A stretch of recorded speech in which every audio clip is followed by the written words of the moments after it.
মঙ্গলবার লোকসভা নির্বাচনে ফলাফল ঘোষণার পর কৈলাসহরের আপামর জনগণকে শুভেচ্ছা জানান কৈলাসহর বিজেপি মণ্ডলের মণ্ডল সভাপতি সিদ্ধার্থ দত্ত।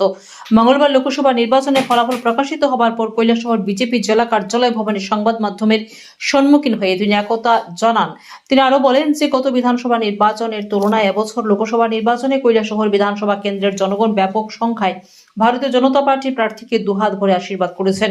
গত বছর 10,000 ভোটের ব্যবধানে জোট প্রার্থী এগিয়ে থাকলেও সেই ব্যবধান একদম অনেকটাই কমিয়ে আনতে সক্ষম হয়েছে ভারতীয় জনতা পার্টি। তাই তিনি কৈলাসহরে আপামর জনগণকে ধন্যবাদ জানান। পাশাপাশি তিনি বলেন সাংগঠনিকভাবে আরও এগিয়ে যেতে হবে দলকে। তাই এরই মধ্যে সাংগঠনিক কাজকে আরো দ্রুতভাবে এগিয়ে নেওয়ার জন্য কৈলাসহর বিজেপি মণ্ডল সাংগঠনিক কাজে ঝাঁপিয়ে পড়বেন, কারণ আগামী কয়েক মাসের মধ্যে ত্রিস্তর পঞ্চায়েত নির্বাচনে নির্ঘণ্ট ঘোষিত হবে। পাশাপাশি তিনি আরো বলেন কৈলাসহরবাসীর যে কোনো সমস্যায় কৈলাসহর বিজেপি মণ্ডল ঝাঁপিয়ে পড়বে, এমনই অভিমত ব্যক্ত করলেন কৈলাসহর বিজেপি মণ্ডলের মণ্ডল সভাপতি সিদ্ধার্থ দত্ত।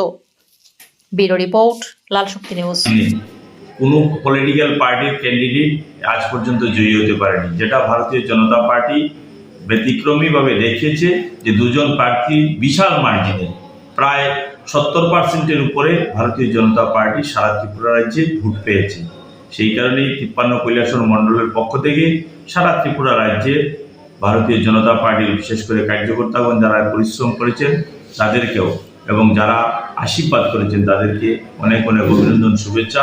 আমরা 53 কৈলাসহর মণ্ডলেও আমরা চেষ্টা করেছি, কিন্তু আমরা ব্যর্থ হয়েছি। ত্রিপুরা রাজ্যের মধ্যে এই 59টি জেলাতে 5টা মণ্ডলের মধ্যে কৈলাসহর 53 মণ্ডল, এই মণ্ডলে আমরা 17,502টা ভোট পেয়েছি। আমাদের থেকে বিরোধী দল সিপিএম এর প্রার্থী 19,809 ভোট পেয়েছে, যেটা ডিফারেন্স হচ্ছে 2,307 ভোটের ডিফারেন্স। তো আমি কৈলাসহর মণ্ডলের পক্ষ হইতে কৈলাসহরবাসীকে, যারা আমাদেরকে এই যে 17,502 জন যারা আমাদেরকে আশীর্বাদ করেছেন তাদেরকে অভিনন্দন, শুভেচ্ছা জানাই। যারা আমাদেরকে আশীর্বাদ করেননি তাদেরকেও আমরা অভিনন্দন এবং শুভেচ্ছা জানাই। এই কারণ ভারতীয় জনতা পার্টি আমরা সবকি সাথ সবকি বিকাশের মধ্যে দীক্ষিত এবং সেই দিশায় আমাদের যশস্বী প্রধানমন্ত্রী নরেন্দ্র মোদী যে দিক নির্দেশনা দিয়েছেন সেই হিসাব মোতাবেকই আমাদের কাজ চলছে।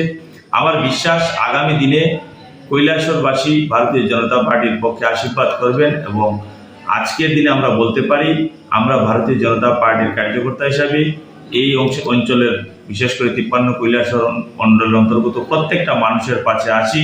তাদের ডেভেলপমেন্টে, তাদের উন্নয়নে, তাদের সুখে দুঃখে সাথী হয়ে থাকবো।